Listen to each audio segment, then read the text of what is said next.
カンバラを聞こう。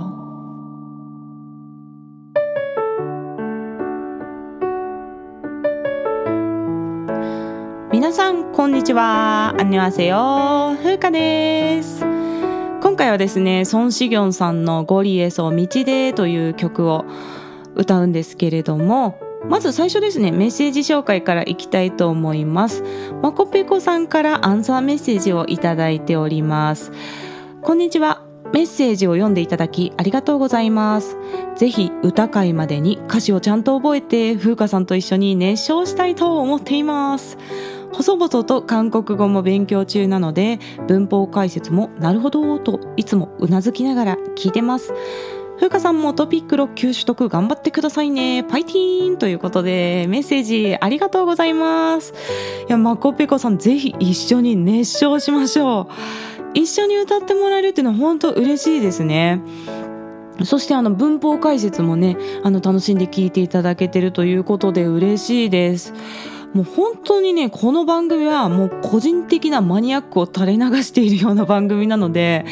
聞いて楽しんでいただけてるという声をいただけると私も大変励みになります。まこぺこさんからのこのメッセージをいただいて、ちょっと歌う時の発音ワンポイントとかも時々ね、機会があったら入れてみようかなというふうに思いました。そしてね、トピックがもう少しで本番なんですよね。あと半月ぐらいかな、もうこの放送の後は。私も今回ね6級を目指していますけれども、もしね取れなくても正直にこの番組で結果をお知らせしてですね、ちょっと何の勉強が足りなかったかとかのレビューもねやりたいと思います。ひとまずはもう最後の追い込みで単語とか文型をもうゴリゴリ頭に入れて覚えて頑張ってきますね。そして、ハルスイッソさん。ハルスイッソは韓国語でできるという意味ですね。このハルスイッソさんからもメッセージをいただいております。こちらは来週のトーク会でお答えしていきますね。さて、今回は9月の最終週ということで、今月のテーマ、月刊ユン・ジョンシン先生のラストはソン・シギョンさんの代表曲ゴリエソ道でという曲をカバーします。なんと来週ですね、東京と大阪でシギョンさんのファンミーティング兼コンサートがあるんですね。で、私はトピックの直前なんですけれども、大阪公演のチケットをゲットいたしまして、来週初めて生でシギョンさんの歌声を拝聴いたします。もう楽しみすぎてですね、もう毎日ときめいているような状態なんですけれども、どんな選曲で歌ってくださるんでしょうね。今日カバーするこの曲も歌ってくれるのかなとかね、妄想しながらワクワクしております。シギョンさんのつながりでこの番組を聞いてくださっているリスナーさんも多いと思いますので、リスナーさんで参戦予定の方、ぜひ一緒に楽しみましょう。そしてですね、今日カバーするゴリエソ道での話に入っていきますが、この曲は2006年発表のシギョンさんの第5週アルバム The Ballad のタイトルトラックの曲なんですね。めちゃくちゃヒットした曲なので、シギョンさんをあまりご存じないという方でも、このゴリエソ道でという曲だけは知ってるっていう方もいらっしゃると思いますね。そしてこの曲のミュージックビデオは日本の渋谷で撮影されています。なんでシギョンさんが歌ってる背景に見慣れた渋谷の交差点が出てきたりですとか、女性がね歩いている様子が映ってる PV なんですけれども、日本語の標識とかね、そういった景色がいっぱい出てくるんですね。こちらね、本家様のミュージックビデオも概要欄にリンクを貼っておきます。そしてこのゴリエソ道でという曲はですね、ユン・ジョンシン先生が作詞作曲をされた曲なんですけれども、ソン・シギョンさんの曲でユン・ジョンシン先生が作詞作曲をしている代表曲というのが3曲あります。まず1曲目が君は感動だったですね。ノン感動によっそです。で、これは4月の皇帝シリーズの時、最初にシギョンさんを紹介した時に私がカバーさせていただいた曲で、私はこの曲を初めて聴いてシギョンさんの魅力に一気に引き込まれてハマっていたっていう思い出の曲なんですね。でこの君は感動だったという曲も実はユン・ジョンシン先生が制作されていたんですね。そして2曲目が今日カバーする曲ゴリエソ道でです。でこの曲の大ヒットがあって、2人のコラボレーションというのが大成功したっていうことで3曲目한번더 이별もう一度さよならという放題がついている曲ですが、この曲が制作されるんですけれども、この2曲目と3曲目の道でともう一度さよならっていう曲は歌うのがめちゃくちゃ難しい曲なんですよ。で2曲とも難易度的には同じぐらいで割とね使う音域も似ている曲なんですね。でそしてこの道でもう一度さよならはねもうどっちも大好きな曲なんで本当どっちにしようかなっていうのですごい悩んだんですけど、最終的にはちょっと発表された年代順で歌っていこうかなと思って今回はこのゴリエソ道でという方を歌うことにしました。そしてこの曲の何がそんなに難しいのかっていう話をしますとですね、まずメロディーが裏声領域と地声領域を行ったり来たりするような構成になってるんですよね。よくあるバラードの曲の構成というのは A メロは低いところですね、低音中心にへーって息混じりの感じから始まって B メロで中音域に持ち上がってきて最後サビは高音で叫ぶみたいな感じで曲のセクションごとに使う音域が分かれている場合が多いんですね。そういう曲だと A メロは胸に落とし込んで発声してサビになったら頭に声の響きの中心を持ってくるみたいに声の設定をセクションごとに変えていけばいいんですけれども、今回歌うゴリエソっていう道でという曲はですね A メロからすでにがっつり裏声領域まで声を持ち上げる必要があるんですね。そして B メロが裏声と地声を行ったり来ててサビの最初の音ってめっちゃ低いところから始まってそのサビのワンフレーズで高音までガーッと喉が持ち上がっていくというメロディー構成になっているのでもう曲を歌っている間中ずっと喉を柔軟に切り替え続けないといけないんですよ。本当にボイストレーニングの音形練習で結構こういうのってやるんですけど裏声領域から地声にと落とし込んでくるっていうでこの音形練習をずっとやってるのかなって思うような曲です。でさらに表現面で言うとですね同じ音の高さでも、その音を A メロで出すのかサビで出すのかによって歌声の太さを変える必要があるんですね。必要があるっていうかシギョンさんが全部ね変えて歌ってらっしゃるんですよ。で今回カバーしてみて本当に改めてソン・シギョンさんのボーカルスキルは神がかってると思いましたね。もう声の音色が多彩でどれも安定感を持って使いこなしていらっしゃいます。もうさすがバラードの皇帝ですね。で具体的にちょっとワンポイントで歌い方の解説っていうのを入れてみますと私はこの曲 B メロの部分がすごく好きなんですけれども어디쯤에 머무는지という歌詞の部分があります。ここを어디쯤에 머무는지っていうフレーズなんですけれどもこの最初のの音は裏声で出すんですよ。でも実質はそんなに高い音じゃないんですね。これ実は地声で出るぐらいの高さの音なんですけどここあえて裏声で抜いて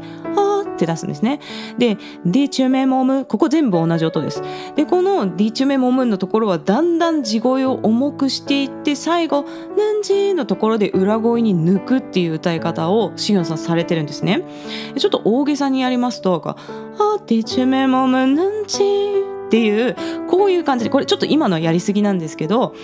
こういう歌い方を随所に入ってるんですよ。で全てにこれが不自然にならない程度に細かい調整をしてあってですね本当に繊細で美しいボーカルですのでぜひ皆さんにも原曲を聴いていただきたいと思います。すでに結構長くなってしまっているんですがでは続いて歌詞の紹介に入っていきますね。でこの曲の歌詞の内容は彼女とよく歩いた道を一人で散歩していると次々と思い出が浮かんできて街中に君の残像がいっぱい残っているよっていうような若干妄想系の内容ですね。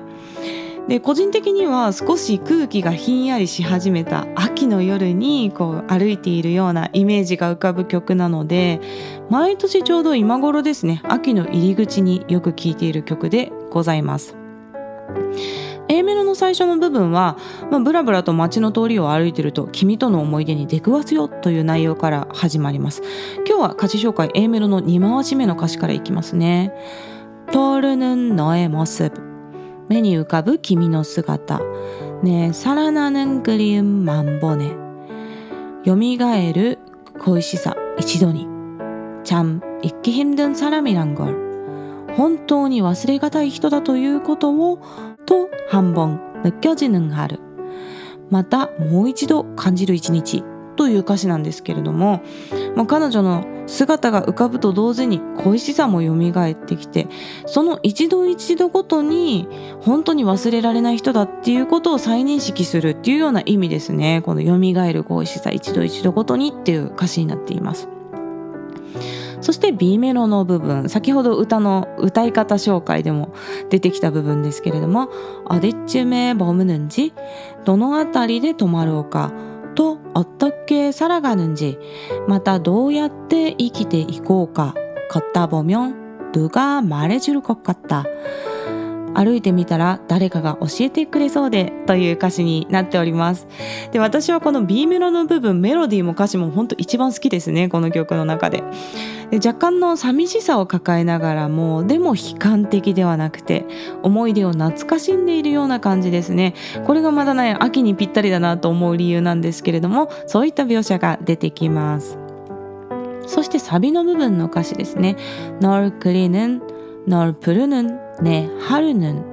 という感じでこうどんどんねピッチが上がっていくんですけれども、君を描く、君を呼ぶ僕の一日は、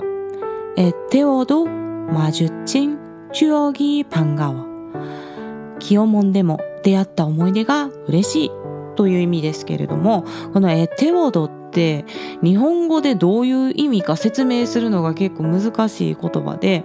辞書を引いてみると心配するとかね出てくるんですけれども、ここね韓国語の先生に聞いてみたところ、この애태워도っていうところは声の駆け引きにやきもきして気をもんでいるっていうようなイメージのようですね。そしてサビの後半の部分、날 부르는 목소리에 돌아보면、僕を呼ぶ声に振り返ってみると、텅 빈 거리 어느새、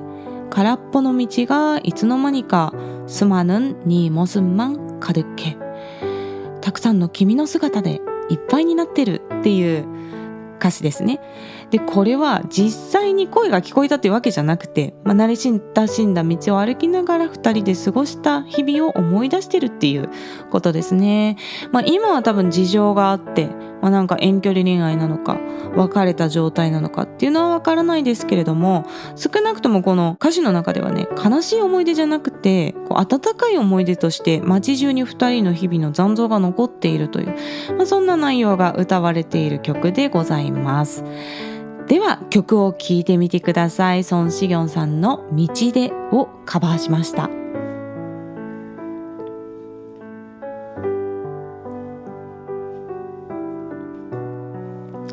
はい、いかがでしたでしょうか。本当にいい曲ですよね。この曲ね、歌うだけでも本当に難しいんですけれども、ミドルテンポの曲なので結構 A メロ B メロとかね、韓国語も詰まってて、ここをね発音していくのも難しいので、いっぱい練習してから録音した曲でございました。サビの部分は息継ぎをこまめにしながら息を切らさないように歌っていく感じなんですけれども、歌の余裕がなくなってくると若干ね発音がやっぱちょっと乱れて日本語じみてしまうところがあるなと思っています。自分で聞いてるともうちょっとここすればよかったみたいに思うところもやっぱりあるんですけれども、今はねこれがちょっと精一杯っていうことですね。でもこの曲はもうほんとずっと歌っていきたいくらい大好きな曲なので、今できてない部分はね、今後の伸びしろっていうことで前向きにまた成長していけたらと思っております。これで9月のテーマ月刊ユン・ジョンシン先生は一旦終わりなんですが、まだまだねユン・ジョンシン先生の曲でカバーしたい曲、紹介したい曲いっぱいありますので、今後もたびたび話題には出てくると思います。今月1ヶ月間も無事にねリリースできてよかったです。本当皆様お付き合いありがとうございました。今日また YouTube に歌ってみた動画が上がります。で YouTube の方は韓国語歌詞を動画内に表示しております。でその他の外国語字幕に関しては YouTube 字幕の方でお楽しみいただくようにお願いします。概要欄の質問箱からメッセージや質問、リクエストなどぜひ気軽に送ってください。日本語でも韓国語でも大丈夫です。ではまた次の放送でお会いしましょう。さようなら。これ曲入れたらまた20分超えちゃうかな。